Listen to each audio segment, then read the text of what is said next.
उत्तराखंड का चुनाव जो ये पांचों लोकसभा में है, ये अग्निवीर को लेकर चुनाव है, अंकिता भंडारी को लेकर चुनाव है, महंगाई को लेकर और बेरोजगारी को लेकर चुनाव। लिए अग्निवीर योजना अगर इतनी बेहतरीन योजना थी इनकी, तो उसके बारे में कम से कम प्रचार प्रसार इन लोगों के द्वारा एक बार भी अग्निवीर योजना को उस लाकर पूर्व सैनिकों से लेकर उनको समझाने का काम भी भारतीय जनता पार्टी ने नहीं किया कि अग्निवीर ये एक बौखलाहट है उनकी।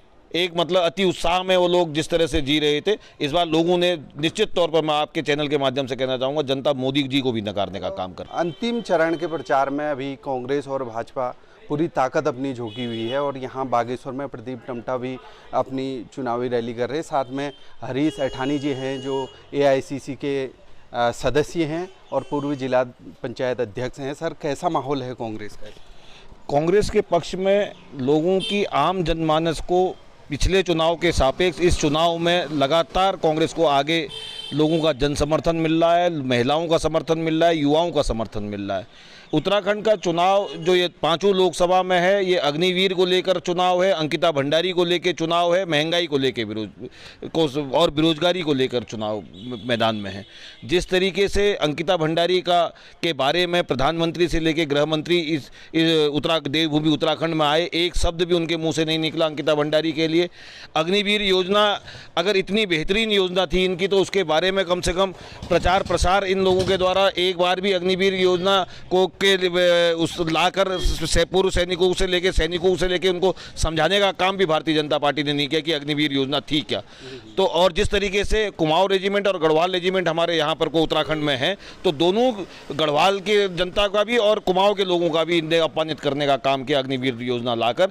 दूसरा, महंगाई को लेकर जिस तरीके से महंगाई चरम पर है, लोगों का, महिलाओं का कहना है, पुरुषों का कहना है कि अब इस मतदान के बाद कन्यादान करना बड़ा मुश्किल हो गया है। कन्यादान इसलिए कि लोग बात कह रहे हैं कि हम इस चुनाव में सबसे पहले कन्यादान के रूप में देखेंगे कि अपनी बेटियों की शादी के लिए जिस तरह से सोने के भाव आज 90,000 रुपये से ऊपर पहुंच गया है, तो उस 90,000 को लेकर भी भारी आक्रोश लोगों के बीच में कि कोई अंकुश सरकार का नहीं है कि महंगाई बढ़ती जा रही है और सरकार हर चीज़ में, चाहे खाद्य पदार्थों में हो, चाहे कॉपी किताबों में हो, चाहे हमारे ये सोने के बारे में जो मैं कह रहा था कि इसके बारे में हो, कहीं पर भी सरकार का उसमें बिल्कुल भी कोई भूमिका नहीं है। सर, लोकल के मुद्दे अगर हम बात करें, जैसे बागेश्वर जनपद में आज लगातार पलायन हो रहा है, खेती किसानी बिल्कुल लगभग चौपट हो चुकी है।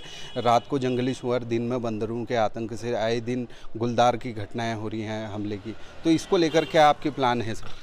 इसको लेकर हमारे जो लोकसभा के जो सांसद हैं प्रदीप टम्टा, शुरू से ही वो जल जंगल ज़मीन की लड़ाई लड़ने वाले व्यक्ति रहे हैं। उनने जो जंगली जानवरों से जो हमारे लोगों का जो नुकसान, खेती में जो नुकसान हो रहा है, लोगों का मन खेती की तरफ से हट रहा है, तो सरकार का रोड मैप नहीं होने की वजह से आज पहाड़ के खेत, पहाड़ के लोग, पहाड़ के गाँव पलायन की ओर हैं। और जिस तरीके से बंदरों का, जंगली सुअरों का और जंगली जानवरों का जो आतंक है, इसके लिए एक रोड मैप तैयार किया जाएगा जिससे जंगली जानवरों से निजात किस तरह से मिलेगी। ये पूरे जिलों के माध्यम से, गांवों के माध्यम से इनके तारबाड़ और इलेक्ट्रिक ये फेंसिंग, सोलर फेंसिंग का काम के लिए इसमें प्रस्तावित किया जाएगा। और निश्चित तौर से और जिस तरीके से आज जंगली जानवरों के जो बात रही है, वो कहीं ना कहीं पूरे पहाड़ में पलायन का एक बड़ा कारण ये रहा है। सर, भाजपा तो कह रही है कि 400 पार करेंगे इस बार। ये एक बौखलाहट है उनकी। एक मतलब अति उत्साह में वो लोग जिस तरह से जी रहे थे, इस बार लोगों ने निश्चित तौर पर, मैं आपके चैनल के माध्यम से कहना चाहूँगा, जनता मोदी जी को भी नकारने का काम कर रही है। तो ये थे हरीश ऐठानी। इन्होंने कांग्रेस की आने वाले चुनाव में कैसे ये विजय हासिल करेंगे, इसको लेकर हमें बातें करी। बागेश्वर से जगदीश पांडे, उत्तराखंड तक।